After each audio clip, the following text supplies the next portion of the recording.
let's set the stage. As the early 2000s dawn, the American Southwest is baking under a relentless sun. In a modest Albuquerque apartment, a quiet guy in his late 20s named James Mercer is hunched over a 4-track recorder and a computer, layering jangly guitars, flickering keyboards, and his own willowy, half-whispered voice. These aren't the loud, slacker anthems of the 90s indie scene. They're fragile, hook-filled pop songs about disconnection, fleeting romance, and the strange beauty of feeling out of place. No big studio, no label hype yet, just a bedroom project that somehow feels like it's whispering secrets that everyone needs to hear in this inverted world.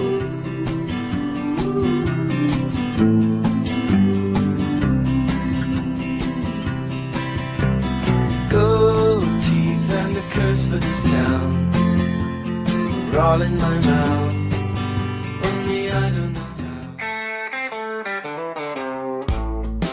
Welcome to Album Archives, the vault of music history, where we dive into the top 300 albums of all time as voted on by fans of the Music Rewind podcast. I'm your host, Steve Epley, and today we're unlocking number 259, Oh Inverted World by The Shins. Released June 19th, 2001, this 33-minute gem is the sound of indie rock taking a soft left turn, away from the irony and noise toward earnest melody, whimsy, and emotional clarity. From the hazy opener, Caring is Creepy, to the tender closer, The Past Impending, it's the debut that quietly redefined what indie could be. Catchy without being obvious, and introspective without being dour. So grab your headphones, find a shady spot, and let's step into the inverted world.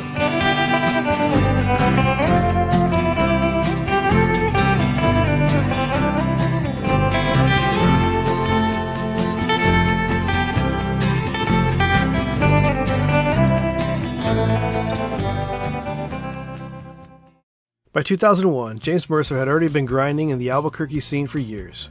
He co-founded Flake Music, later just Flake, playing punchy 90s-style indie rock influenced by Superchunk and Pavement. But those bands didn't fit the gentle, more melodic tunes he was writing on the side. Songs inspired by Elephant Six weirdness, oldies radio, and a craving for something warmer. So he formed the Shins as a vehicle for this new direction, recording much of the album himself in his bedroom with basic gear, with help from bandmates Marty Crandall, Neil Langford, and Jesse Sandoval. The early buzz around the single New Slang caught Sub Pop's ear. They signed the band, pressed record, and suddenly this lo-fi Albuquerque project was one of the most talked about indie releases of the year. I think I'll go home and mull this over for a crown, it down my throne. At long last it's crashed, it's colossal mass is broken up.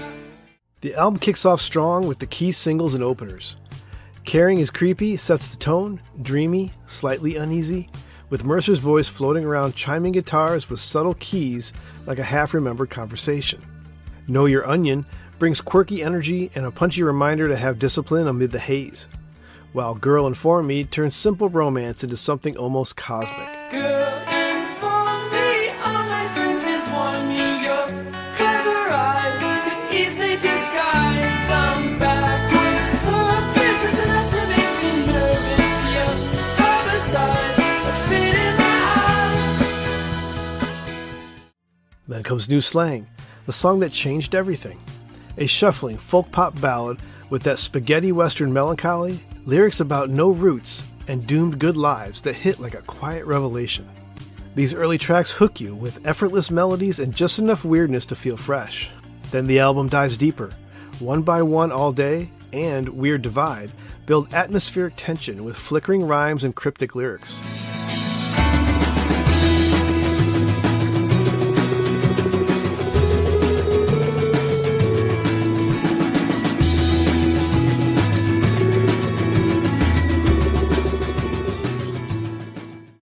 Girl on the Wing soars with wistful longing, and Your Algebra puzzles with abstract emotion.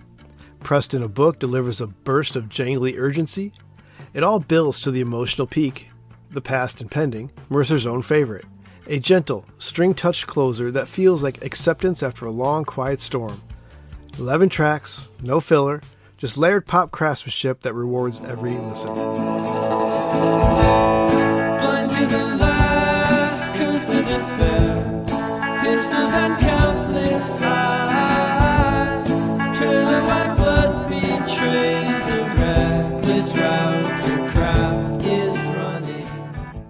Now, thematically, O Inverted World is about inversion, flipping everyday disconnection, alienation, and fleeting romance into something beautiful and strange.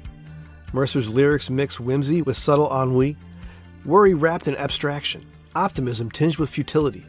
Poetry aside, it's the sound of a young man in his late 20s feeling stuck yet hopeful, turning that personal unease into universal hooks. There's no grand manifesto, just quiet truths about love, place, and the weirdness of being alive.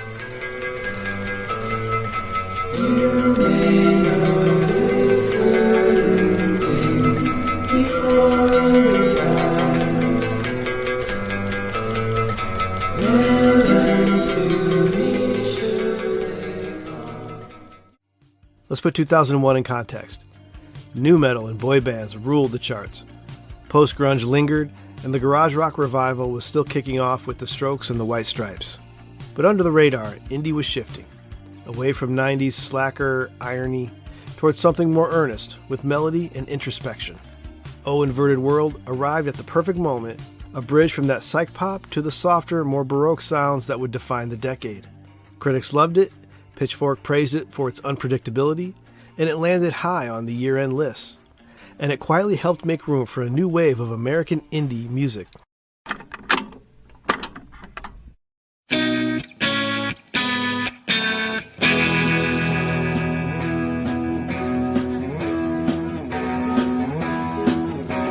Shut out, pimple and angry. I quietly tied on my guts, sitting knots.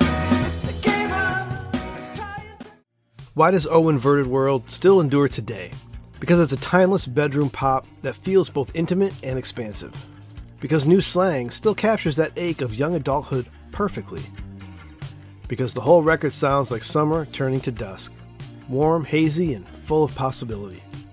It's the album that proved indie didn't need to be loud to hit hard. It just needed heart and hooks. Just run for the affairs now landing all over the floor and your brown lace. The gold plated things of my rival, whose eyes have no reason to fall. What's the album's legacy today? Well, its debut helped usher in the modern era of indie rock. Earnest, melodic, accessible, yet quirky. It paved the way for bands embracing pop craftsmanship without apology. 3 years later, Zach Braff put new slang in Garden State, famously declaring, "It'll change your life." Suddenly, the Shins went from cult favorite to indie icon. Sales exploded, and the album became a touchstone for millennial coming of age. Now, over 20 years later, a remastered edition proved its songs still shimmer. Mercer calls it a watershed. Fans call it life-changing. It's the record that reminded us that indie could be gentle, gorgeous, and huge. If you've never heard O Inverted World, front to back, do it tonight. Dim the lights, pour something special, or whatever helps you drift. And let James Mercer guide you through the inverted world. New to the Shins? Definitely start here. Old fan?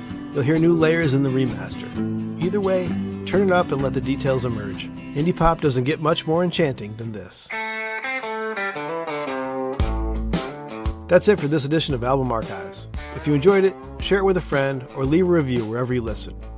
Next up is number 258, Super Unknown by Soundgarden. Check out the top albums list at musicrewindpodcast.com/album archives to see where we're at and where we're headed. For now, I'm Steve Epley, and as I always say, listen to the full album. Until next time. A podcast from the Sidereal Media Group. Back to you, anchors.